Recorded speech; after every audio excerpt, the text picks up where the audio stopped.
Donc, bonjour à tous, merci d'être à nouveau fidèles à ce rendez-vous du Comité d'histoire de la ville de Paris. Pour cet automne, nous organisons donc ce cycle de conférences avec le Petit Palais pour accompagner l'exposition au Petit Palais consacrée à l'art de la paix, secrets et trésors de la diplomatie. Exposition magnifique que vous pouvez aller voir jusqu'au 15 janvier. Le cycle de conférences à partir de cette année est non plus seulement enregistré mais filmé. Et donc, vous pourrez retrouver, comme d'habitude, sur le site du Comité d'histoire de la ville de Paris ou en passant par YouTube et à la page du Comité d'histoire de la ville de Paris, les conférences filmées. Pour cette première conférence, donc, je suis ravie d'accueillir Philippe Contamine, professeur d'histoire médiévale, membre de l'Institut, spécialiste de Jeanne d'Arc, des sociétés nobiliaires et de la guerre et aussi de la paix. C'est pour ça qu'il est là aujourd'hui et je lui laisse immédiatement la parole. Merci. Merci Madame pour ces paroles de bienvenue. Mon propos, comme il vient d'être dit, s'inscrit en marge de cette exposition sur l'art de la paix que j'ai eu l'occasion de voir, peut-être un peu rapidement, et dont j'avais un petit peu suivi le développement, la préparation. C'est une belle exposition, instructive, attachante, et je vous invite à la voir si vous n'avez pas déjà eu l'occasion de le faire. L'esprit et la pratique de la diplomatie médiévale, l'exemple français. Il me faut le confesser, au cours de ma carrière de médiéviste, ma longue carrière de médiéviste, spécialisée dans l'étude des XIIIe, XIVe, XVe siècles, surtout français, je me suis bien davantage intéressé à la guerre qu'à la paix, à l'histoire-bataille, un genre plutôt méprisé, en tout cas lorsque j'ai commencé mes recherches, il y a largement plus d'un demi-siècle, qu'à l'histoire traitée, aux gens de guerre qu'aux diplomates, aux capitaines qu'aux ambassadeurs. Il faut dire que pour la période médiévale, comme d'ailleurs pour les siècles suivants, les archives de la guerre sont bien plus importantes, bien plus riches, bien plus abondantes que les archives de la paix.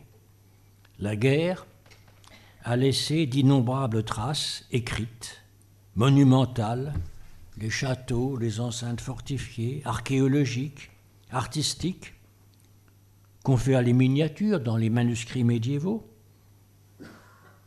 Dans la mesure où j'ai largement pratiqué l'histoire politique, j'ai été nécessairement tributaire de celles qui s'écrivaient à l'époque même, les fameuses chroniques.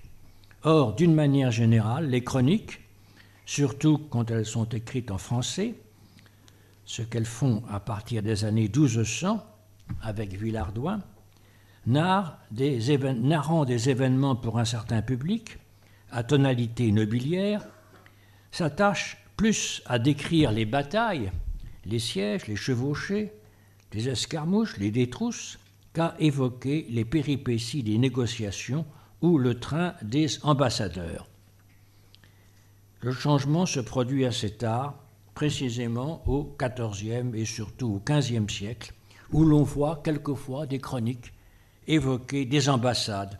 Ainsi, celle de 1448, racontée par le héros Berry, la grande ambassade envoyée par Charles VII au nouveau pape Nicolas V, je cite, « et entrèrent à Rome en moult grand état et étaient nombrés 300 chevaux ». Il faut dire que les ressources des États étaient infiniment plus consacrées à payer les combattants et à construire des forteresses, à les entretenir, qu'à financer des ambassades.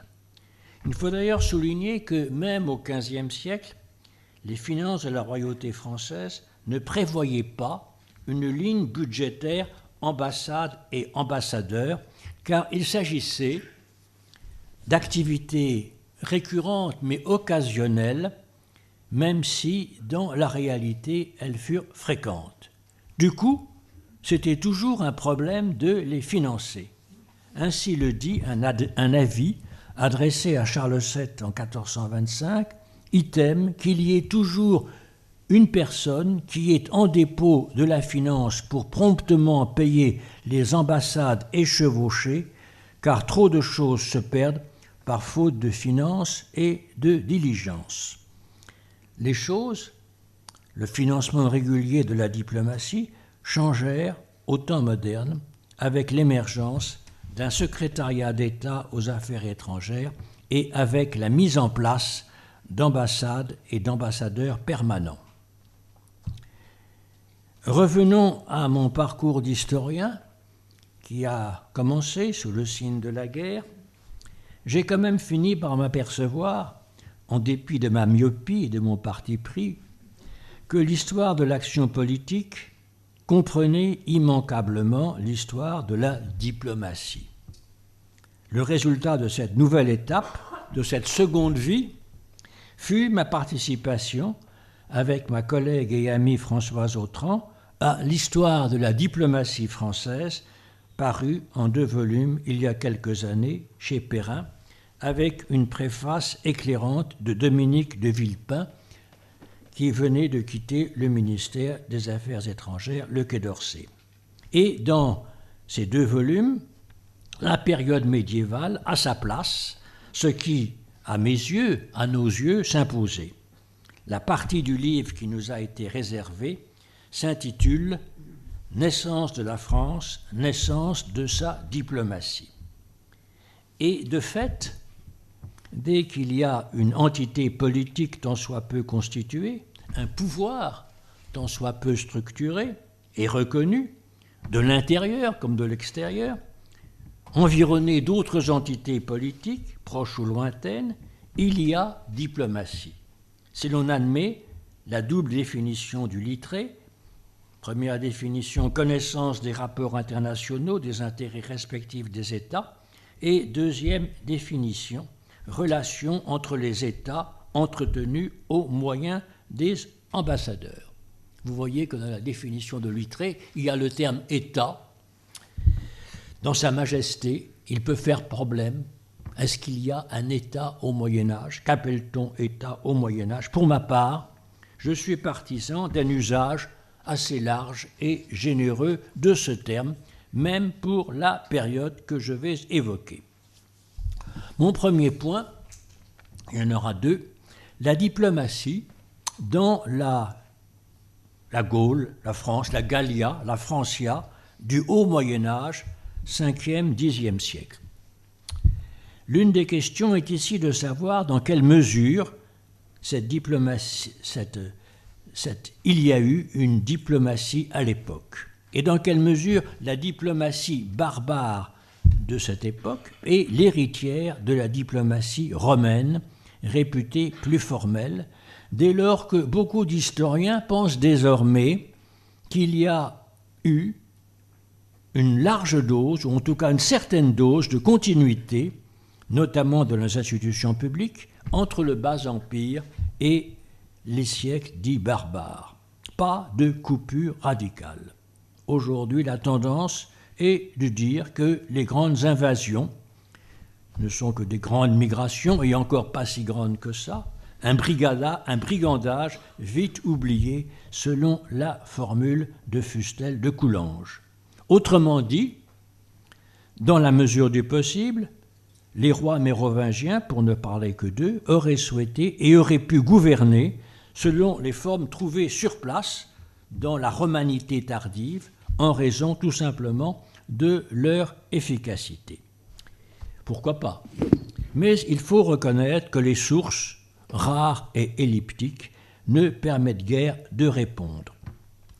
Voici le règne de Clovis, à la lumière des 10 livres des histoires de Grégoire de Tours, devenus Histoire des Francs, mais seulement à l'époque carolingienne. Je parcours ces 10 livres. À un certain moment, l'adversaire de Clovis, le Romain Syagrius, vaincu, se réfugie chez Alaric, roi des Visigoths. Aussitôt, Clovis envoie des messagers, des noncii, pour réclamer son extradition, sinon ce sera la guerre. Je cite Grégoire de Tours, « Mais Alaric, craignant d'encourir à cause de Syagrius la colère des Francs, le livre garrotté aux ambassadeurs. » Premier épisode. Deuxième épisode, Clovis avait l'habitude d'envoyer des ambassadeurs chez son voisin Gondebaud, roi des Burgondes. Et lors d'un de leurs séjours, ils aperçoivent, à la cour du roi Gondebaud, sa nièce Clotilde, et la trouvent élégante, sage et d'une famille royale. Ils le disent à Clovis, et je cite là encore Grégoire de Tours, « Sans tarder, celui-ci envoya à Gondebaud une ambassade, le terme latin est legatio, pour la demander pour lui en mariage. Ce dernier, n'osant pas opposer un refus, l'a remis aux ambassadeurs, et ceux-ci, amenant la jeune fille, la présentèrent au plus vite au roi. » Troisième épisode, l'envoi par Codégisile, frère du même Gondebaud, d'une ambassade auprès de Clovis à charge de lui dire « Si tu me prêtes ton concours pour poursuivre mon frère en sorte que je puisse le tuer à la guerre ou l'expulser de la région, je te paierai chaque année un tribut que tu voudras toi-même fixer. » Voilà aussi l'une des tâches des ambassadeurs. Quatrième épisode, Alaric, roi des Visigoths, déjà cité, ayant constaté que Clovis ne cessait de vaincre des peuples l'un après l'autre, prenant peur, lui envoya des ambassadeurs pour lui demander de le rencontrer. Clovis accepta, et c'est ainsi qu'il y eut une entrevue entre Clovis et Alaric, près d'Amboise, dans une île de la Loire, que malheureusement nous ne pouvons pas identifier. Les rencontres dans les îles, c'est quelque chose qui parcourt tout le Moyen-Âge et même au-delà. Je cite Grégoire de Tours, « Après s'être entretenus ensemble, avoir mangé et bu de même, et après s'être promis une amitié réciproque, ils se séparèrent pacifiquement. » Ce qui n'empêcha pas Clovis, quelque temps plus tard, d'envahir son territoire, de le vaincre lors de la bataille de Vouillé et de repousser ainsi les Visigoths au-delà des Pyrénées. Évidemment, on aimerait en savoir plus sur le statut de ces ambassadeurs, sur les péripéties qui accompagnèrent leur démarche, quel protocole, quelles palabres, y avait-il des écrits probablement. Du moins, on aperçoit ici les raisons d'être, ou quelques-unes des raisons d'être des échanges diplomatiques, mariage princier, alliance, réconciliation, pacification. On est à peine mieux renseigné pour le temps de Charlemagne. Il apparaît néanmoins, à suivre sa vie, sa vita par Éginard et aussi les annales royales, qu'il se préoccupait d'avoir des alliés, car c'était une source de prestige. Tout un chapitre à ce sujet est consacré à cet aspect du règne dans Éginard, comment il s'efforça de se concilier et de conserver l'alliance avec les peuples étrangers. Alliance, le terme latin est societas, les peuples étrangers exterre gentes. Le texte parle également d'amicitia. Les ambassadeurs sont là pour renforcer l'amicitia. Exemple, Alphonse II qu'on appelle le Chaste, roi de Galice et des Asturies, au nord de l'Espagne actuelle, chaque fois qu'il lui adressait ou bien une lettre ou bien des ambassadeurs, ne voulait être appelé autrement que son nom propre, homo proprius, c'est-à-dire son serf. Il y eut de nombreuses ambassades envoyées par les empereurs de Constantinople, puisqu'il y avait 2 empereurs à partir de l'année 800, des rivaux potentiels, l'empereur d'Orient, l'empereur d'Occident, l'empire d'Orient, l'empire d'Occident, aboutissant ainsi en 813 et 814 à des accords reconnaissant l'existence des 2 empires sur un pied d'égalité. Et puis, il y a le cas assez célèbre d'Haroun al-Rachid, le 5e calife abbasside. Les annales royales exposent que Charlemagne lui envoya une ambassade jusqu'à Bagdad en 797. Cette ambassade revint seulement 4 ans plus tard avec, de la part du calife de Bagdad, un éléphant appelé, on a même son nom, Aboul Abbas, qui débarqua près de Gênes, d'où il gagna Aix-la-Chapelle, la capitale de l'Empire carolingien. Et cet éléphant, c'est toujours les annales royales qui le disent, mourut en 810. Il y a même un livre d'un Allemand sur la destinée de cet éléphant, mais je pense qu'il y a quand même un petit peu de roman, parce que les sources ne permettent pas de suivre tellement la destinée d'Aboul Abbas. En tout cas, il mourut en 810, et même les annales royales disent la générosité de Haroun al-Rachid était telle qu'il n'avait qu'un seul éléphant et il l'a donné à Charlemagne. Peut-être est-ce un peu exagéré. Plus des étoffes, des habits précieux, des parfums, toutes les richesses de l'Orient. Et même, c'est encore les annales royales et Éginard qui parlent, la reconnaissance d'un certain pouvoir sur Jérusalem. Les historiens sont d'ailleurs sceptiques sur ce dernier point. Autre échange d'ambassadeurs en 807. Et en 807, Haroun offrit des tentes colorées en toile fine. L'Orient, ce sont les tentes. Des candélabres en laiton, des soieries, des onguents, et même une horloge hydraulique qui marquait les heures en cuivre. Et en retour, eh bien Charlemagne, il faut bien qu'il y ait un retour. Charlemagne, qu'est-ce qu'il pouvait offrir? Des chiens de chasse, des chevaux, des mulets. Autrement dit, il y a le contraste entre un Orient hautement civilisé et un Occident plutôt barbare. Et du même coup, on comprend que dans le climat actuel, les relations entre le calife abbasside et l'empereur franc soient mises en vedette avec cette opposition entre un Orient raffiné et un Occident plutôt sommaire. À l'occasion de cette conférence, j'ai relu les Annales de Flodoard. Flodoard a écrit une histoire de l'église de Reims au Xe siècle, il était chanoine de Reims, et plus les Annales. Et ces Annales sont à la fois remplies de faits bizarres, mais en même temps assez intéressants. Elles couvrent une partie du Xe siècle. Son récit est plein d'inquiétantes maladies. C'est le premier à avoir mentionné le fameux mal des ardents, l'ergot de Seigle. Il est rempli de prodiges dans le ciel, de songes. Il relève les ravages des Normands, des Hongrois, des Sarrasins. Il mentionne beaucoup de sièges de places fortes entre de petits potentats, des comtes, des ducs, des rois, des petits comtes, des petits ducs, des petits rois, qui s'affrontent, se rencontrent, se réconcilient, plus ou moins durablement, en échangeant des serments. Et puis, malgré tout, dans ces annales, on voit à l'œuvre des missi, des legati, des nonci. Ce sont les 3 termes. Des envoyés, des légats, des nonces. Et je cite là encore quelques exemples. Au commencement de l'année 953, le prince Hugues, il s'agit de Hugues le Grand, duc de France, père de Hugues Capet, envoya des messagers, legati, au roi, qu'on appelle Louis IV dit d'outre-mer parce qu'il avait fait un séjour dans l'Angleterre anglo-saxonne, pour que la paix soit faite et confirmée entre eux.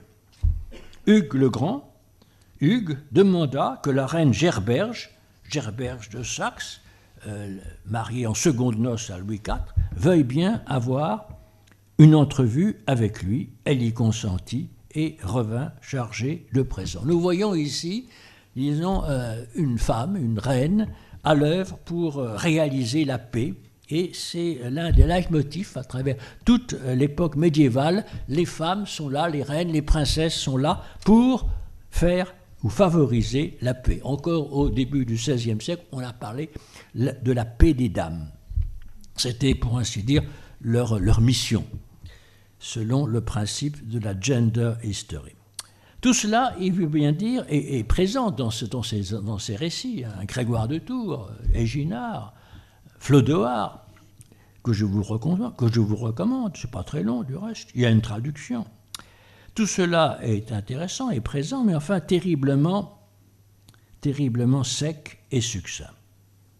Peut-être aurait-on malgré tout tort de penser, faute de sources ayant survécu, à une diplomatie rudimentaire dans la forme et dans le fond. Les négociations, même à cette époque, même durant ces périodes mal documentées, furent peut-être assez élaborées, mais à une petite échelle. Voilà mon premier point. Mon deuxième point, je vais franchir maintenant les siècles et m'arrêter au XVe, le XVe siècle qui m'est plus familier et surtout qui est beaucoup mieux documenté. Plus qu'un prélude à la diplomatie de la Renaissance. Un prélude à la diplomatie de la Renaissance. Encore faut-il souligner qu'en Italie, on est déjà au Trecento, au Quattrocento, en pleine Renaissance, comme l'ont montré quantité de travaux de spécialistes mettant l'accent sur la dimension littéraire de l'action diplomatique au-delà des Alpes.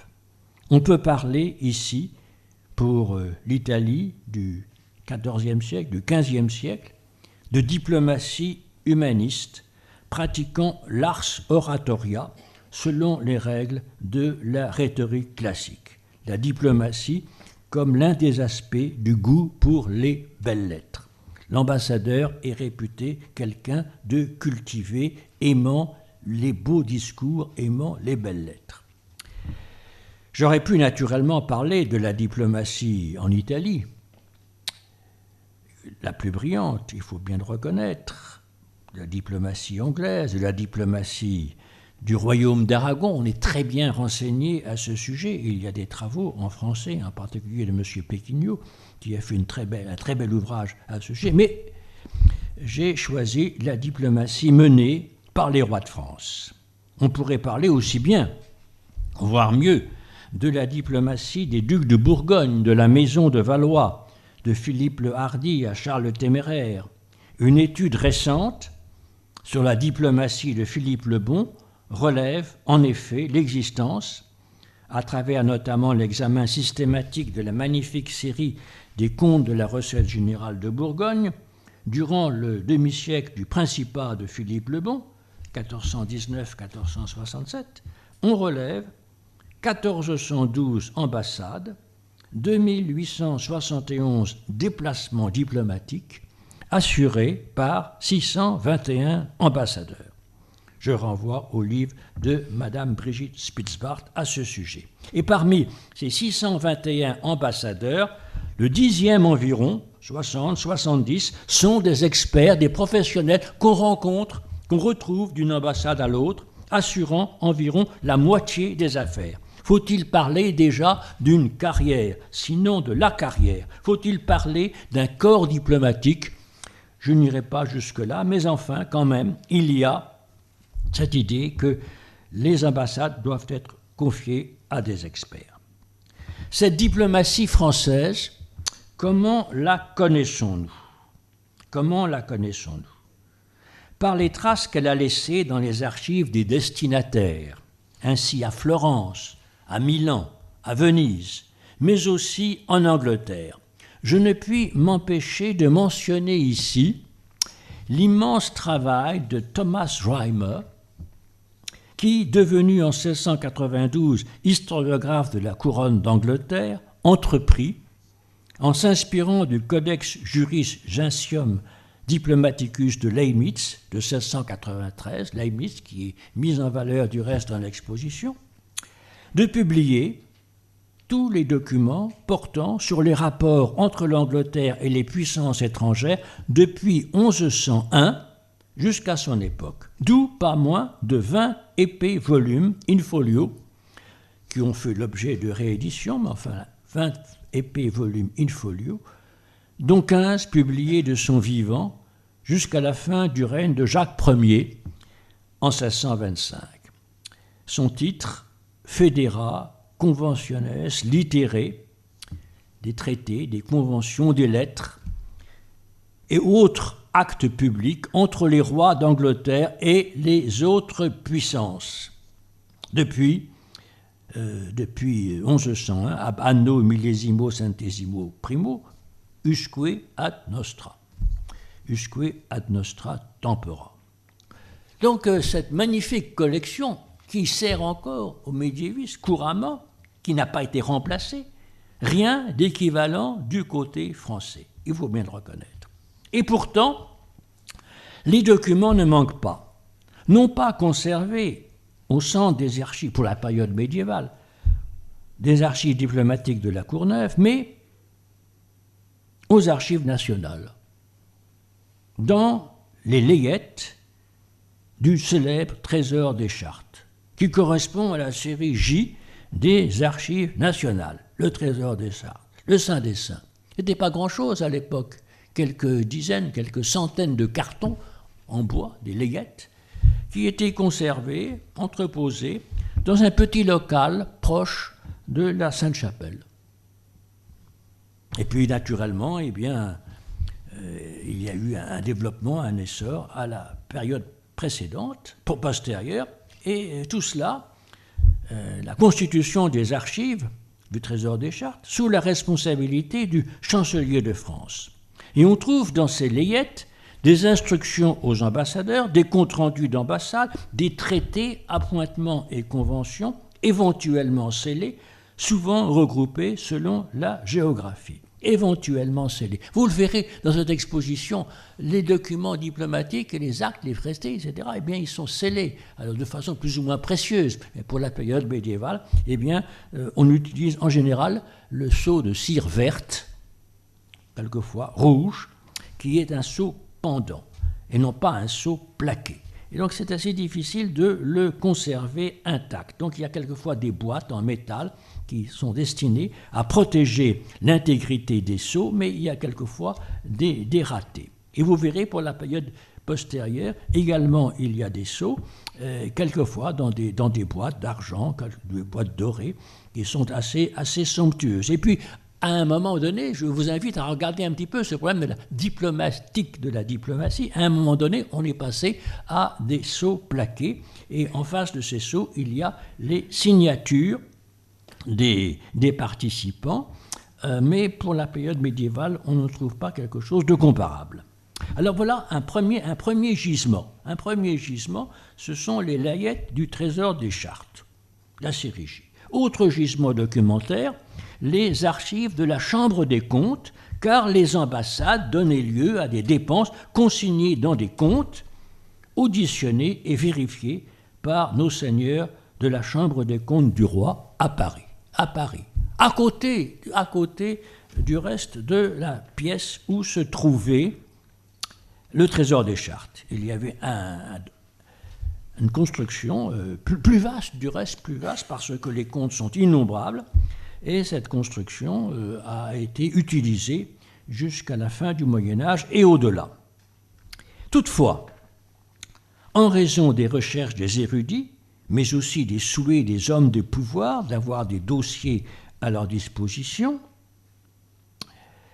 de nombreux documents diplomatiques se trouvent aujourd'hui dans les collections manuscrites de la Bibliothèque nationale de France. Ils ont été extraits, pour ainsi dire, soit de la Chambre des comptes, soit des layettes, pour être transférés à la Bibliothèque du Roi, qui est devenue la Bibliothèque nationale de France, fonds français, fonds latin.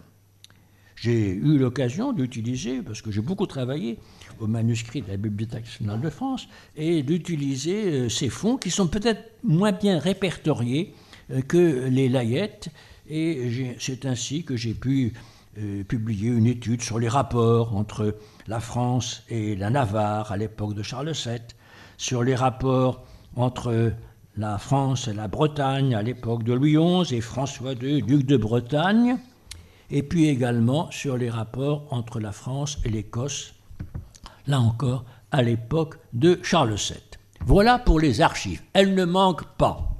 Mais il y a aussi, j'en ai parlé, les chroniques. Et c'est ainsi que le traité de Troyes, le fameux traité de Troyes, le honteux traité de Troyes, comme on l'a dit, de 1420, a pris place sous sa forme latine dans la chronique de Charles VI, écrite par un moine de l'abbaye de Saint-Denis, Michel Pintoin, Et c'est ainsi aussi que le traité d'Arras, dont il y a un exemplaire à l'exposition de 1435, se trouve retranscrit in extenso dans les chroniques du temps, dans Monstrelet, dans Olivier de la Marche, dans Jean Chartier, aussi bien dans sa chronique latine que dans sa chronique française. Toujours à propos du traité d'Arras, s'est conservé un journal rédigé par un moine de l'abbaye de Saint-Va d'Arras, un certain Antoine de la Taverne, et le titre exact de son récit est le suivant, on appelle ça le journal, mais enfin, traité de la convention faite à Arras, à Saint-Va, pour le bien de paix, l'an 1435, et aussi la manière de l'entrée des seigneurs. Le protocole, dans son récit, a toute son importance. Signalons aussi que le traité de la paix d'Arras de 1482, il y a un magnifique exemplaire également à l'exposition, destiné à mettre fin à la guerre entre Louis XI et Maximilien d'Autriche et à unir en mariage le dauphin, futur Charles VIII, à Marguerite, la fille unique de Maximilien, a été imprimé à l'époque même. Dans le tout début de l'imprimerie, eh bien, on se préoccupe d'imprimer les traités, les instruments diplomatiques. Il faut aussi mentionner le traité de Bernard de Rosiers.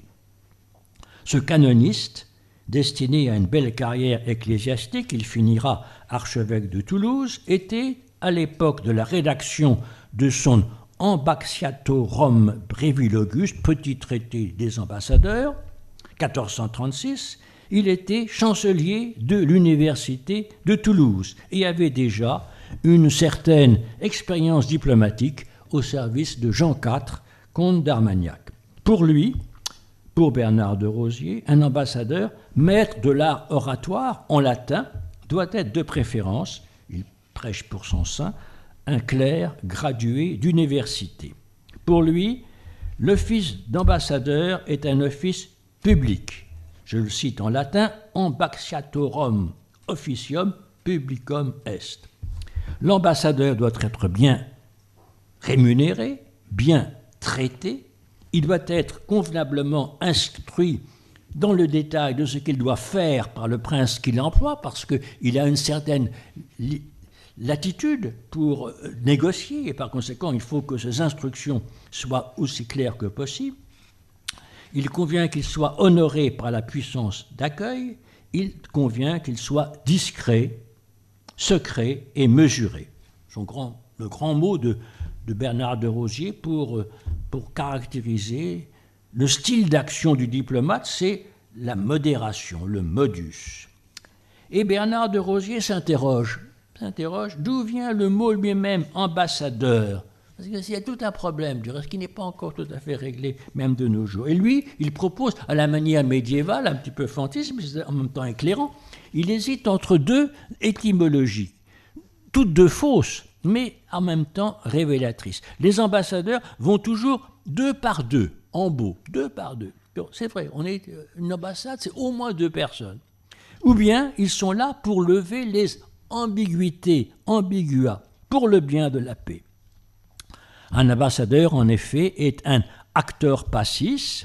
Le traité de Bernard de Rosiers de 1436, ça vaut la peine d'être relevé, est le premier en date, à travers l'Occident latin, des traités théoriques avant celui de Martino Garatida Lodi, qui est de 10 ans postérieur. On trouve encore des renseignements dans ce qu'on appelle les formulaires de chancellerie, c'est-à-dire les modèles de lettres pour les notaires et secrétaires du roi, lorsqu'ils accordent un sauf-conduit, ou bien lorsqu'il s'agit de donner un certain pouvoir, éventuellement un plein pouvoir, un pouvoir plénipotentiaire à un ambassadeur en vue de conclure un traité ou une alliance. Je ne puis m'empêcher de mentionner un grand événement diplomatique qui a donné lieu à un récit et même à des images. En 1378, Charles V, roi de France, Charles le Sage, constamment plein guerre de 100 ans, reçut la visite solennelle de son oncle, l'empereur Charles IV de Luxembourg. une visite de famille qui est en même temps une visite d'État. Et à cette occasion, le roi de France prit lui-même la parole pour exposer à son oncle longuement les tenants et les aboutissants de sa querelle avec le roi d'Angleterre. Il parla, dit la chronique, plus de 2 heures. Et afin de mieux appuyer son propos, Charles V avait fait rédiger, à partir des originaux conservés dans le Trésor des Chartes, un recueil des alliances, soigneusement relié, qui s'est conservé en tant qu'instrument de travail. Et à côté du recueil des alliances, c'est le patrimoine diplomatique de la France, il y avait un bullaire, c'est-à-dire le rassemblement des bulles où les papes accordaient aux rois très chrétiens divers privilèges. Donc il y avait ces alliances, c'était l'aspect temporel, et puis il y avait ces bulles, l'aspect spirituel, et là encore ça faisait partie, disons, du patrimoine symbolique de la royauté française, du roi très chrétien.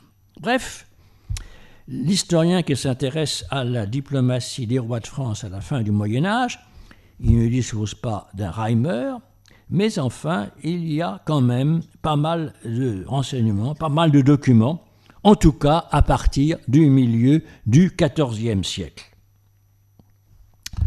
Surtout dans les premières années de son règne, l'efficacité de sa diplomatie était pour Charles VII une question de survie. Le roi de Bourges, privé de tout, faute de ressources propres en nombre suffisant, il attendait de la diplomatie, de ses diplomates, des secours militaires en vue de continuer la guerre contre le roi d'Angleterre, Henri VI, et le duc de Bourgogne, Philippe le Bon. D'où l'envoi d'ambassades vers le roi de Castille, car depuis les années 1370, la Castille était considérée comme une alliance sûre, et vers l'Écosse, laquelle, en raison de son animosité invétérée envers l'Angleterre, répondit favorablement en faisant débarquer à La Rochelle, en plusieurs vagues, des milliers de combattants plutôt motivés et relativement efficaces.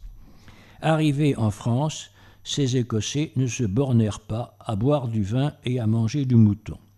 Néanmoins, ils connurent des échecs, ainsi à la bataille de Verneuil en 1424, et les affaires de Charles VII périclitaient toujours, d'où une nouvelle ambassade en 1428 qui, bravant les dangers de la mer, la tempête, les patrouilles anglaises à travers la Manche et l'Atlantique et la mer du Nord, je pense qu'ils sont passés par l'ouest, gagna la ville de Perth en Écosse, où se trouvait Jacques Ier, roi d'Écosse, Jacques Ier Stuart, pour lui demander un secours de 6 000 hommes, plus la main de sa fille Marguerite, âgée de 4 ans, pour le dauphin, futur Louis XI, âgé de 5 ans.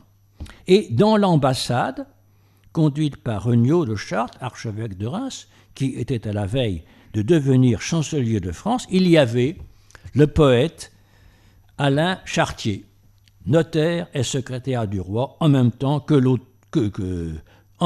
poète. L'auteur en prose du quadrilogue invectif, l'auteur en vers de la Belle Dame sans merci.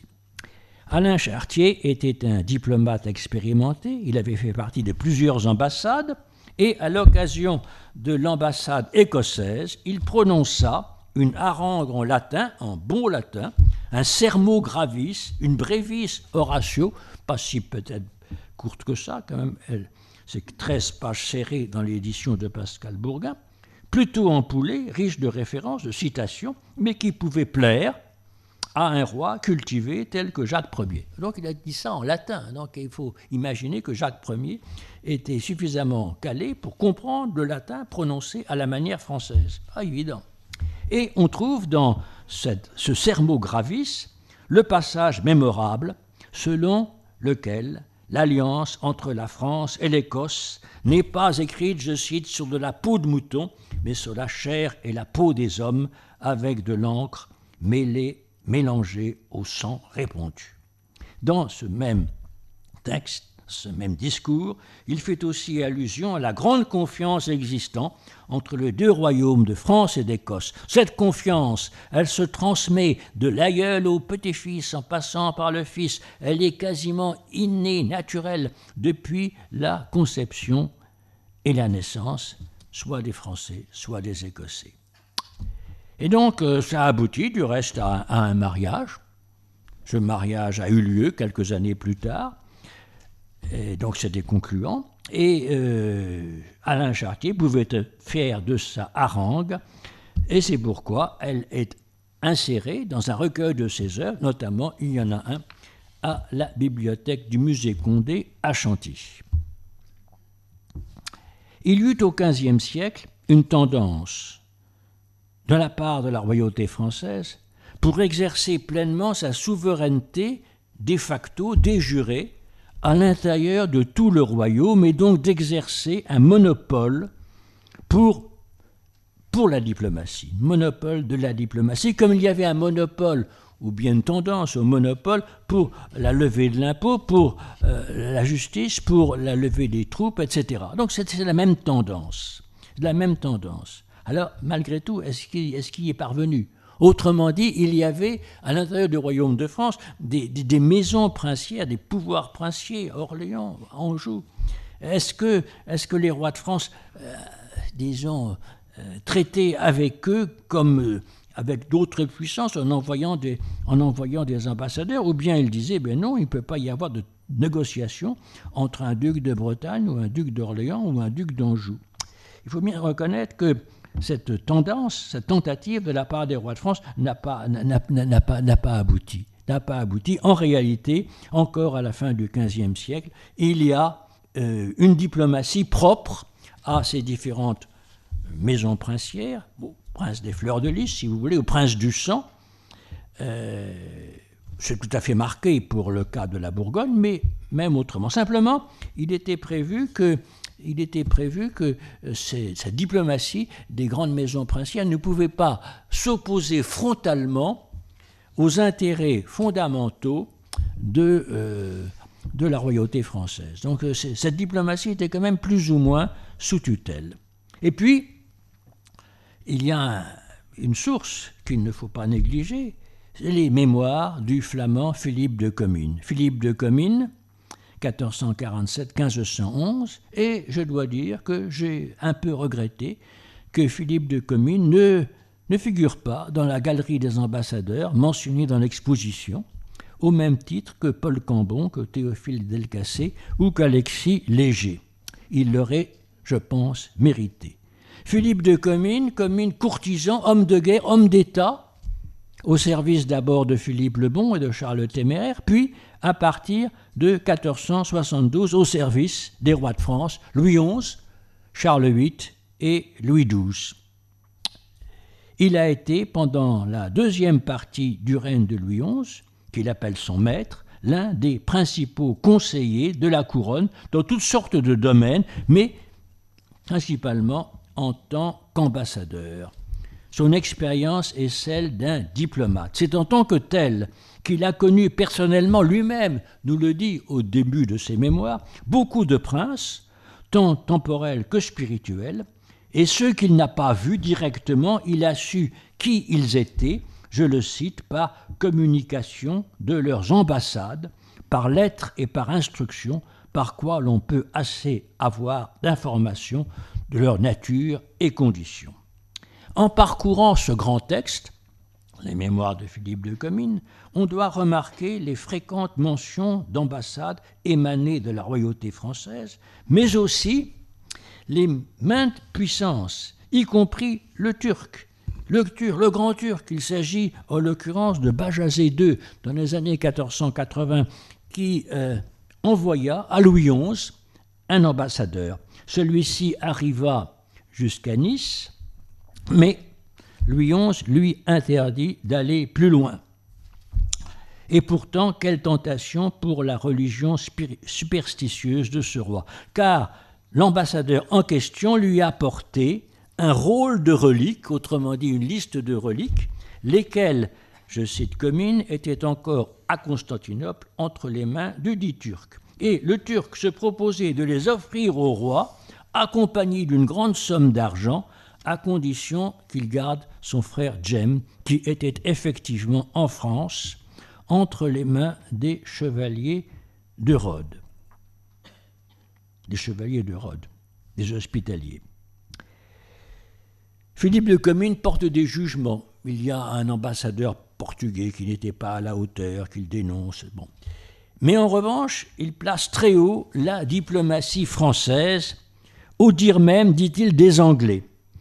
Je le cite, « Jamais ne se mena traité entre les Français que le sens des Français ne se montra par-dessus celui des Anglais. Et ont les Anglais un mot commun que autrefois m'ont dit, traitant avec eux, c'est que, aux batailles qu'ils ont eues avec les Français, toujours ou le plus souvent, ils ont gagné, Azincourt et tout ça, mais en tout traité qu'ils ont eu à conduire avec eux, qu'ils y ont eu perte et dommages. Perte et dommages. Il y avait quand même un problème, disons, de langue, parce qu'il y avait deux langues diplomatiques, le latin et il y avait le français. Ce n'était pas l'anglais. Par conséquent, les Anglais disaient « Oui, vous êtes meilleurs que nous, et parce que vous utilisez soit le latin, soit votre langue maternelle. » Je cite encore une autre parole dans le même sens de Comines. « Les Anglais ne sont pas si subtils en traité et en appointement comme sont les Français. Et quelque chose que l'on en veut dit, ils vont assez grossement en besogne. Mais il faut avoir un peu de patience et ne débattre point colériquement avec eux. » C'est un conseil que je donne à l'occasion des négociations pour le Brexit. Il n'est pas mauvais, dit encore Comines, de multiplier les ambassadeurs tant secrets que publics. C'est ce que faisait Louis XI, ce qui lui permettait d'être mieux renseigné, car, ne jamais l'oublier, un ambassadeur est un espion. C'est pourquoi il est souhaitable de bien accueillir les ambassadeurs des puissances amies, mais pas tellement les ambassadeurs des puissances ennemies. S'il y a une ambassade ennemie, il faut les surveiller, les contrôler, ne pas les laisser trop longtemps, qu'ils ne s'attardent pas, parce que les ambassadeurs peuvent être des espions, peuvent être des intrigants. Et puis, il y a le célèbre passage où Comines raconte comment, alors qu'il est à Venise, honorablement traité et flatté en 1495, s'organise par le truchement d'autres ambassadeurs sur place, ceux du pape, de la Castille, du Saint-Empire, de Milan, une ligue anti-française. On lui dit des bonnes paroles, mais il n'est pas dupe, il décide de garder son sang-froid, et le lendemain du jour où la ligue est conclue, il y a une grande fête sur l'eau, une quarantaine de gondoles ornées de panonceaux des puissants signataires qui viennent le narguer au son de la musique sous les fenêtres de sa résidence. Peut-être Comines avait-il reçu des conseils de la part d'un certain Jean de Chambes, seigneur de Montsoreau, dont il avait épousé la fille Hélène. Jean de Chambes a eu un certain rôle dans les dernières années du règne de Charles VII. Et c'est ainsi qu'il fut envoyé en ambassade à Venise, encore Venise, en 1459, en vue d'obtenir de la Sérénissime qu'elle appuie franchement Jean de Calabre, fils du roi René, désireux de reprendre le royaume de Sicile aux dépens de Ferrand d'Aragon. Là, pourquoi je vous en parle? Parce que Jean de Chambes a laissé un rapport, une relation officieuse sur son ambassade qui explique bien un petit peu la façon dont ça pouvait se passer. Après avoir quitté Asti et être passé par le Milanais, le voilà qui arrive sur place, à Venise, merveilleusement accueilli. L'accompagnait son neveu, Georges, puis également un certain Georges Havard, seigneur de la Rosière, qui était le plus savant, et c'est lui qui a porté la harangue en latin, en beau style. Il y avait Guillaume Taureau, l'un des secrétaires de Charles VII, plus un héros, un poursuivant d'armes et une trompette. C'est ça, une ambassade. Une ambassade importante. L'accueil est somptueux en l'honneur du roi des rois, le roi très chrétien. Les Vénitiens flattent Charles VII. Et Jean de Chambes est sous le charme, rempli d'admiration, accueil somptueux, visite, on lui montre Venise, ses palais, ses églises, une ville magnifique, peuplée d'aimables gentilshommes, de nobles dames. Mais il s'interroge, pourquoi est-ce que vous nous cachez ces nobles? Vous les verrez le moment venu. Bon, on a l'impression que ils ont vu une société d'hommes. Et puis il y a entouré d'une forte muraille, l'arsenal. Et là, on lui montre l'arsenal où des centaines et des centaines d'ouvriers, d'ouvrières, plus des enfants, travaillent aux galères, aux galions, aux galiotes, y compris les voiles et la poudre. Il y a aussi allusion au grand commerce des galères, des garaques, des chargés de soie, d'épices, de cire, malvoisie. On lui montre tout cela. Comme s'il s'agit de montrer, disons, la puissance, la richesse de Venise. Et en même temps, on parle, disons, d'un succès turc en Méditerranée orientale qui se sont emparés du Nil. Donc il s'agit aussi de montrer qu'il y a du danger et que par conséquent, le roi très chrétien devrait aider les Venise à lutter contre l'expansion turque. À un certain moment, au cours d'un bal, ces ambassadeurs français durent danser. Alors, je ne sais pas s'ils danseraient de façon très élégante. Est-ce que ce sera une sorte de branle du Poitou un peu pesant? Je n'en sais rien. Peut-être que les Vénitiens s'en sont beaucoup moqués. Mais en tout cas, voilà. Et en tout cas, à cette occasion de ce bal, de ce banquet, etc., ils ont vu enfin les nobles dames de Venise, y compris la femme du doge. Alors tout cela se passe de façon somptueuse, honorable, etc. Ils sont logés à l'abbaye de Saint-Georges-le-Majeur, en face du palais des doges.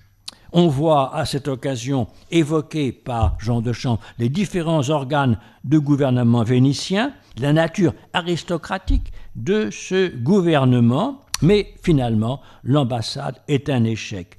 Beauté, richesse, puissance de Venise, c'est ce que Venise a voulu montrer et c'est le message que Jean de Champs transmet à Charles VIII. Alors un échec, c'est une affaire entendue, mais disons, avec tous les honneurs dus à ce représentant du roi très chrétien. Bien qu'il ait été un vrai chrétien, surtout après sa disgrâce, qui dut l'amener à un retour sur soi, la Comine est partisan d'une diplomatie réaliste, devant s'exercer dans un milieu où tous les princes se surveillent et se soupçonnent mutuellement. À lire Comine, on a l'impression que la diplomatie n'est pas uniquement, mais est aussi la guerre continuée par d'autres moyens. Et cependant, et ce n'est pas là que je terminerai, le discours de la diplomatie se veut toujours chrétien. Je cite, si vous voulez, le début du traité d'Arras de 1482. « Au nom et à la louange de Dieu notre Créateur, de la glorieuse Vierge Marie, de toute la cour céleste, paix finale, union, alliance et intelligence à toujours et faite, prise et jurée entre le roi, Monseigneur le Dauphin, le royaume, leur pays, seigneurie et sujet d'une part, et Monseigneur le duc Maximilien d'Autriche, Monseigneur le duc Philippe et Mademoiselle Marguerite d'Autriche, Philippe c'est le fils de Maximilien, ses enfants, leur pays, seigneurie et sujet d'autre part, par laquelle toute rancune, aide, malveillance des uns envers les autres sont mises jus, sont éhautées et toute injure de fait et de parole remise et pardonnée. Un traité de paix s'inscrit dans le registre de l'amitié, de l'amour et du pardon. La paix d'Arras de 1435, dont le siège, je le rappelle, a été une abbaye, celle de Saint-Va, et l'un des buts était de convaincre Philippe le Bon de renoncer à se venger de Charles VII, qui avait fait tuer son père, Jean sans Peur, 15 ans plus tôt. Et cette paix est organisée, présidée par l'Église, représentée par 2 cardinaux qui la président. Il y avait, c'était à l'époque du schisme, de la crise conciliaire, il y avait Hugues de Lusignan, au nom du Concile de Bâle, du Saint Concile de Bâle, et surtout Nicolas Albergati, au nom du pape Eugène IV, un saint chartreux. Il fut du reste béatifié au XVIIIe siècle par Benoît XIV, qu'on appela à l'époque même l'ange de la paix. Et à côté de ces 2 éminents cardinaux, il y avait quantité de prélats et de gens d'église, et tout cela, toutes ces négociations sont marquées par des prières, par des offices religieux. Il y a bien sûr des divertissements, des banquets, etc., même des joutes, mais enfin les prières, les offices religieux sont là, des sermons, des harangues. L'une d'entre elles, c'est Antoine de la Taverne qui en parle, en latin, fut prononcée à l'adresse des cardinaux par Thomas de Courcelles, moult solennel et excellent clerc, qui avait pris pour thème « Ceux qui entrent dans les conseils de paix obtiennent la joie. Qui ineont passis concilia sequitur eos gaudium ». Cette paix, Thomas de Courcelles l'a demandée au nom de la ville de Paris, mais aussi de plusieurs cités et bonnes villes. À écouter tant de belles paroles, déclare Antoine de la Taverne, il semblait qu'on ouït parler un ange de Dieu, par quoi des assistants plusieurs furent émus en larmes. Vous voyez par conséquent toute cette dimension émotionnelle et religieuse qui accompagne la négociation ayant abouti au traité d'Arras. Ça a été une paix incomplète parce qu'il était prévu une réconciliation entre la France et l'Angleterre, une réconciliation entre la France et la Bourgogne. La seconde a eu lieu, mais non point la première. Et on voit très bien comment Philippe le Bon a cédé à l'objurgation, à l'exhortation des cardinaux. Mû de pitié et compassion envers le pauvre peuple du royaume de France, en tant que prince catholique et obéissant fils de l'Église. Il acceptait que la censure de l'Église s'abatte sur lui s'il allait à l'encontre de la paix. Et, après l'avoir accepté, au propre lieu, je cite encore Antoine de la Taverne, au propre lieu, Enguerrand de Monstrelet, au propre lieu où il s'élevait ce traité, Albert Gatti posa le Saint-Sacrement de l'autel, probablement un calice, et une croix d'or sur un coussin, sur lesquels le cardinal fit jurer et promettre au duc de Bourgogne que jamais il ne rappellerait, il ne ferait plus jamais la mort de son père et qu'il entretiendrait bonne paix et union avec le roi Charles, devenu par la même occasion son souverain seigneur.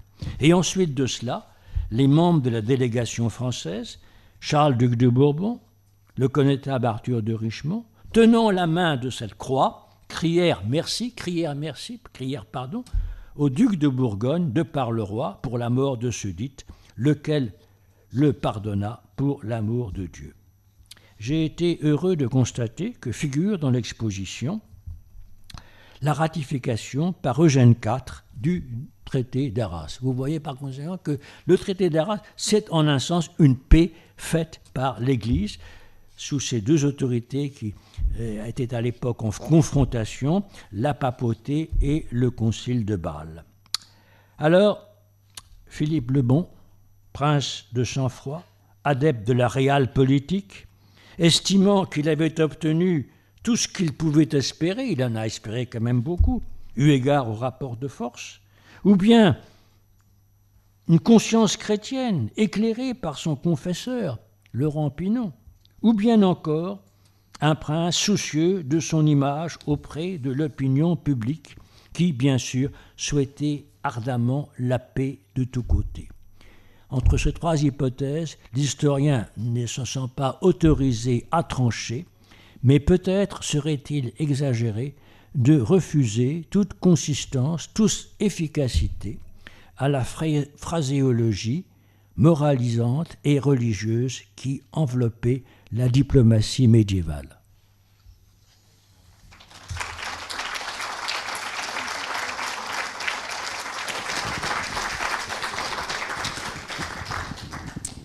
Merci beaucoup pour cette traversée de siècles de diplomatie et pour nous avoir fait entendre les textes médiévaux. Donc la parole est à la salle pour des questions.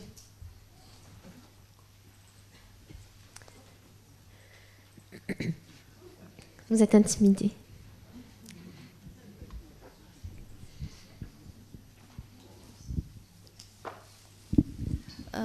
le titre, c'est un exemple français.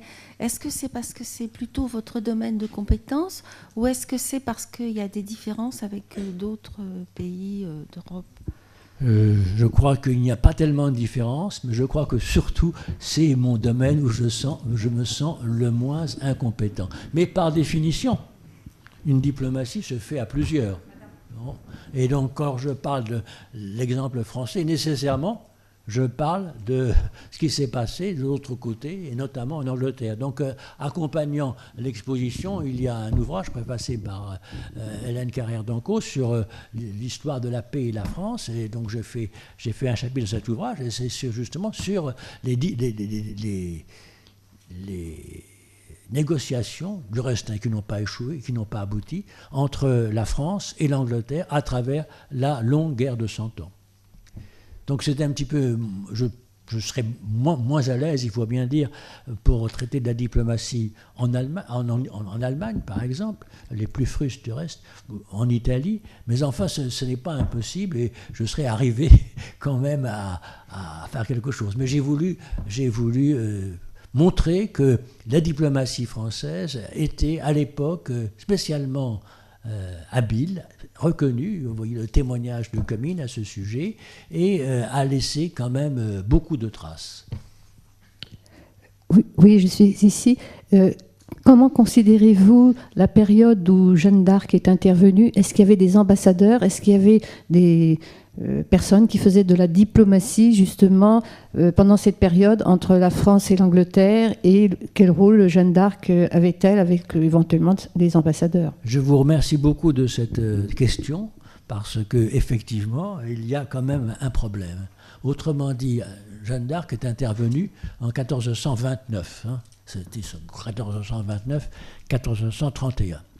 Or, Jeanne d'Arc pensait que il n'y avait pas tellement à traiter ni avec l'adversaire d'Angleterre, ni avec le rebelle bourguignon. Il fallait remporter la victoire à la pointe de la lance et de l'épée. Donc, du même coup, elle considérait que toute négociation, toute diplomatie affaiblissait l'action qu'elle entendait mener. Et à l'époque même, dans l'entourage de Charles VII, au contraire, on pensait qu'on ne pourrait s'en tirer, c'est là le grand malentendu entre Jeanne d'Arc et Charles VII, qu'on ne pourrait s'en tirer que par la négociation, que la situation financière, militaire, politique de la France de Charles VII, de la France du royaume de Bourges, était trop faible, il fallait passer par là. Alors, du côté anglais, la situation était radicalement bloquée. Les points de vue étaient trop antagonistes. Mais il n'en est pas de même du côté bourguignon. Autrement dit, en 1419, il y a le meurtre de Jean sans peur sous les yeux de Charles VII et probablement avec son autorisation. À Montreux-Foyonne. Là, évidemment, pendant plusieurs années, les ponts ont été rompus avec le successeur, le fils et successeur de Jean sans peur, Philippe le Bon. Mais dès 1424, on voit les négociations reprendre petit à petit, notamment par l'intermédiaire d'Amédée VIII, duc de Savoie.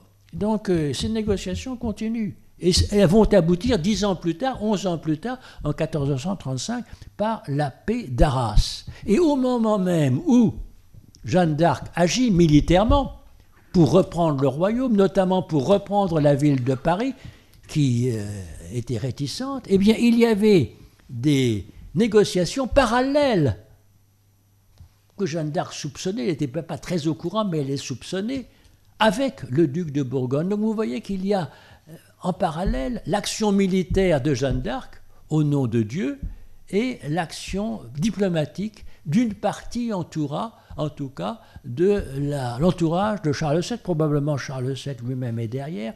On ne sait pas très bien quelle était sa pensée, mais peut-être Charles VII. Et en tout cas, Georges de la Trémouille, qui était le principal conseiller de Charles VII, et puis Regnault de Chartres, qui était son chancelier. Donc il y avait deux politiques, pour ainsi dire, deux comportements. Et je pense, pour ma part, que Jeanne d'Arc avait raison. Parce que il fallait, pour convaincre Philippe le Bon de céder, il fallait être en position de force. Or, c'est l'action militaire qui permettait précisément à Charles VII de négocier dans les meilleures conditions, et c'est ce qui s'est passé entre 1430 et 1435. La position militaire et politique de Charles VII n'a cessé de s'améliorer, et c'est à partir de ce moment-là que, cédant à l'exhortation des cardinaux que j'ai évoqués, Philippe le Bon a consenti à la paix. Donc, en un sens, la paix était un objectif, mais il y a quand même aussi les moyens, et civis pacem parabellum. Hein. Bon, il y a aussi les moyens, et il fallait, et Jeanne d'Arc était bien consciente de la duplicité du principat de Philippe le Bon à l'époque, il fallait convaincre le duc de Bourgogne de se rallier à la souveraineté française. Moi, je voulais savoir, au moment où vous commencez à percevoir des carrières d'ambassadeurs, est-ce qu'on peut dire qu'il y a un apprentissage ou une formation? Est-ce qu'on peut... Alors, une formation professionnelle, non. Elle se faisait sur le tas, et on peut penser qu'il y avait dans les ambassades des jeunes et des moins jeunes. C'est ce qu'il voit du reste. Jean de Chambre, il dit qu'il était là avec son neveu, voyez-vous. Donc son neveu, probablement, il avait simplement un rôle. Comment se passe une ambassade? Donc c'était sur le tas, c'était de façon concrète que la formation des ambassadeurs avait lieu. Mais là, les ambassadeurs, si vous voulez, ils étaient par ailleurs soit des clercs, soit des nobles, des grands seigneurs. Il y avait également les notaires et secrétaires du roi qui avaient une compétence dans le domaine de l'écrit. Et donc, leur action s'inscrivait dans leur vie en général. Autrement dit, les prélats, eh bien, sont aussi des prélats. Et puis, à l'occasion, ils sont ambassadeurs. Ce n'est pas leur seul métier. Ils gouvernent leur diocèse, etc. Ils sont les conseillers du prince dans toutes sortes de domaines. Et de même, les ambassadeurs que j'ai cités, ce sont des nobles, des seigneurs, des militaires. Ce sont des militaires. Donc, ils ont ce rôle à la fois de faire la guerre, de mener la guerre, de conduire les troupes avec plus ou moins d'efficacité. Le connétable de Richemont a été l'un des acteurs de la paix d'Arras. Or, c'est un connétable de France, bon, c'est un homme de guerre, si vous voulez. Et donc, les ambassadeurs se recrutaient dans un milieu dont l'activité était multiforme, et parmi ces activités multiples, ils étaient là aussi pour aider le prince à gouverner, il y avait l'action diplomatique. Ce sont des hommes de pouvoir, des hommes de gouvernement, et c'est leur apprentissage qu'il faisait et qui s'appliquait à la guerre. Et Philippe de Comines le dit du reste, il faut des ambassadeurs assez âgés. Il ne faut pas des petits jeunes de 25 ans, etc. Il faut des ambassadeurs assez âgés qui ont de la maturité, etc. Et ceux-là, par conséquent, sont à même de déjouer les pièges qui peuvent se présenter à eux. Y a-t-il d'autres questions? Justement, à propos des ambassadeurs, vous avez évoqué deux étymologies du mot ambassade, et vous sembliez dire que ces deux étymologies étaient erronées. Oui. Et qu'on peut en savoir un peu plus sur... Oui. Eh bien, je suis bien embarrassé. Excusez-moi. Quels que soient les travaux des étymologistes, des savants philologues, etc., on se demande si ça n'est pas un terme gaulois. Un terme gaulois, il y a des personnages qui apparaissent, disons, dans César, etc., des serviteurs de pouvoir, ambactionnes, etc.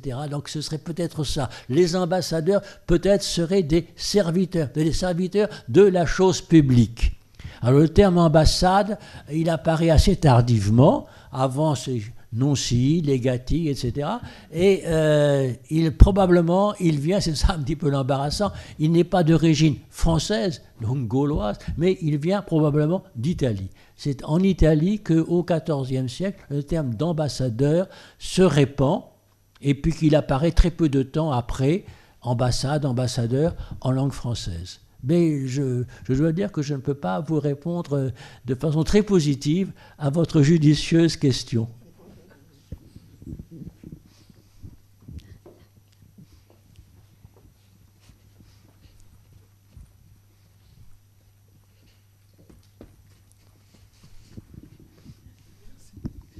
Bonjour, vous avez évoqué le terme de phraséologie religieuse, mais qu'en est-il du pouvoir politique temporel de Rome, en particulier quand il y a des papes à forte personnalité comme Grégoire VII par exemple? Oui, alors je pense que cette phraséologie, cette idéologie s'inscrit, disons, dans l'action de l'Église. Il est certain que l'Église, à travers les siècles, s'est toujours voulu un élément de paix. Bienheureux les artisans de paix. Et donc les papes, en principe, donc avec plus ou moins de nuances du reste, se sont préoccupés de cela. Ça, c'est absolument incontestable. Donc l'idéologie, appelons le terme l'idéologie, c'est peut-être pas très très bon, la phraséologie, elle est une phraséologie chrétienne. Or, à la tête de la chrétienté, il y a la papauté. Alors, est-ce que les papes étaient tous concernés de façon aussi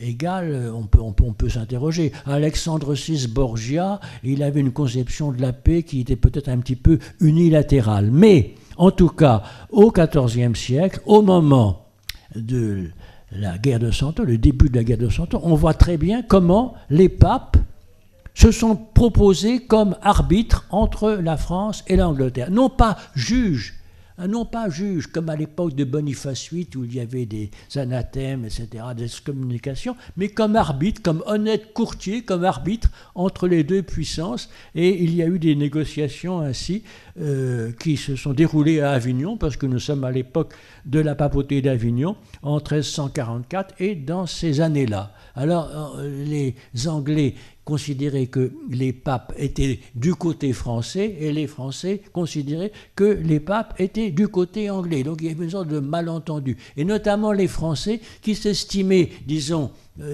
sur la défensive, attaqués, menacés, envahis par les Anglais, c'était quand même leur nom. Mais pourquoi est-ce que les papes n'acceptent pas de déclarer, parce qu'il y avait cette notion de guerre juste, que les Anglais mènent une guerre injuste et que les Français mènent une guerre juste? Eh bien, jamais les papes ne l'ont dit. Jamais les papes sont restés sur une sorte de neutralité, et l'opinion française, on en a quelques traces, leur a reproché de sortir de cette neutralité. Pourquoi cette neutralité? Eh bien, je pense qu'il y a deux éléments. Premièrement, c'était pas la peine, disons ça, il fallait aboutir, et donc c'était pas la peine de dire un tel et un tel. Non, le but c'était la paix, le rétablissement de la paix, pour l'amour de Dieu, etc., etc. Et puis deuxièmement, je pense que les papes, sans trop le dire, mais c'est leur arrière-pensée, considéraient qu'il n'y avait qu'une seule guerre juste. C'est la guerre menée par l'Église. C'est la guerre menée par l'Église. Et donc, la guerre de 100 ans, c'est une guerre menée par des puissances temporelles, deux rois, etc.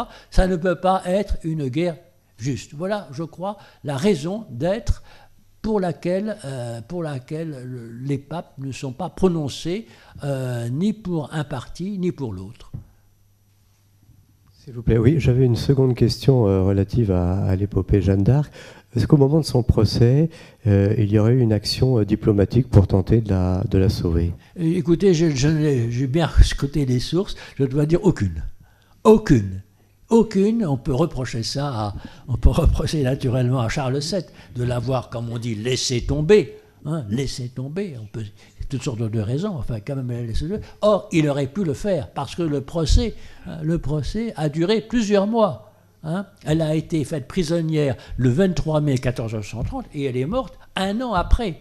Donc elle a été faite prisonnière des Bourguignons, et puis ensuite livrée, si vous voulez, aux Anglais, à Rouen, etc. Et donc Charles VII avait des rapports avec le pape, notamment avec le pape. Et donc, elle aurait pu faire intervenir le pape en disant, mais après tout, elle va être jugée par quelqu'un par une puissance adverse. Bon, eh bien, aucune trace d'une quelconque démarche de Charles VII auprès du pape, alors que c'était probablement le pape qui était le mieux à même d'interrompre le processus du procès pour reprendre les choses en main. Et du reste, Jeanne d'Arc a demandé l'intervention du pape, du Saint-Concile, du Concile de Bâle, c'est vrai, mais surtout du pape, pour dire, écoutez, on va lui présenter mon cas, et puis il jugera. Eh bien, tout cela ne s'est pas fait. Donc, il n'y a pas eu d'intervention diplomatique, à ma connaissance, je crois que je le saurai, pour sauver Jeanne d'Arc. Voilà, donc c'est une tâche indélébile sur la mémoire de Charles VII.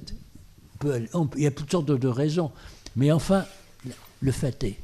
Parce que Charles VII n'hésitait pas à envoyer des ambassades à Rome pour obtenir un bénéfice ecclésiastique, un évêché, un canonicat pour tel ou tel de ses protégés. Donc il y avait un passage, il y avait un moyen, il avait le temps, et il y avait des gens qui allaient à Rome, et pourquoi ne l'a-t-il pas fait? Il avait donc une raison. Alors pourquoi est-ce qu'il y avait une raison? Parce que pour moi, je considère qu'il y avait deux choses. Je vais répondre rapidement. Donc, cette divergence politique que j'ai évoquée, place à la diplomatie plutôt qu'à la guerre, ça pouvait se défendre en un sens. Hein, ça pouvait se défendre. C'est comme ça que ça s'est passé. Et puis, deuxièmement, une incompatibilité d'humeur. Jeanne d'Arc et Charles VII n'ont pas le même tempérament, tout à fait. Et puis, troisièmement, je pense que Charles VII a été très impressionné, et pas lui seulement, par le fait que Jeanne d'Arc était une prophétesse. Une prophétesse. Elle avait annoncé, comme une prophétesse, deux choses. La levée du siège d'Orléans, ça s'était passé. Son sacre à Reims, ça s'était passé. Une troisième chose, la reprise de Paris. Or, cette reprise de Paris, le 8 septembre 1429, n'a pas eu lieu. Jeanne d'Arc, qui l'avait prophétisé, a échoué, en dépit de son énergie. Et donc, je me demande, c'est une hypothèse, si Charles VII ne s'est pas dit, mais après tout, une prophétesse, jusqu'à quel point? Peut-être n'avait-elle pas d'autres missions que les deux missions que j'ai évoqué, c'est-à-dire la levée du siège d'Orléans et le sacre et couronnement de Reims. Alors il est possible que son entourage théologique, nous connaissons son confesseur, Gérard Maché, lui a dit, mais après tout, sa mission s'arrête là. Et donc, elle n'est plus la fille de Dieu. Alors peut-être y a-t-il, disons, un désaccord théologique, une interrogation théologique de la part de Charles VII qui expliquerait son silence après 1429, 1430, et qui expliquerait, disons, le fait qu'il n'a pas réagi à la condamnation de Jeanne d'Arc en 1431. Il y a eu toute une campagne de propagande à travers l'Europe, adressée à l'empereur, au prince français, au pape, aux cardinaux, et notamment une lettre émanée de l'Université de Paris. L'Université de Paris, c'était la grande instance théologique, faculté de théologie, etc. Et dans cette lettre, toutes les raisons théologiques, ou le pseudo-raisons théologiques de la condamnation de Jeanne d'Arc apparaissent. Alors, il est très probable que Charles VII a reçu un exemplaire de cette lettre. Bon, on ne sait pas, mais enfin, c'est extrêmement probable. Et il a peut-être été interloqué par l'avis de l'Université de Paris qui condamnait Jeanne d'Arc pour hérésie. Donc, il y a encore une explication théologique possible. J'essaie je dirais pas de le défendre, mais d'expliquer son comportement, même si ce comportement, pour nous, est dérangeant et montre un exemple de plus de l'ingratitude des rois. S'il n'y a plus de questions, nous allons clore cette première séance en vous remerciant encore une fois de votre intervention.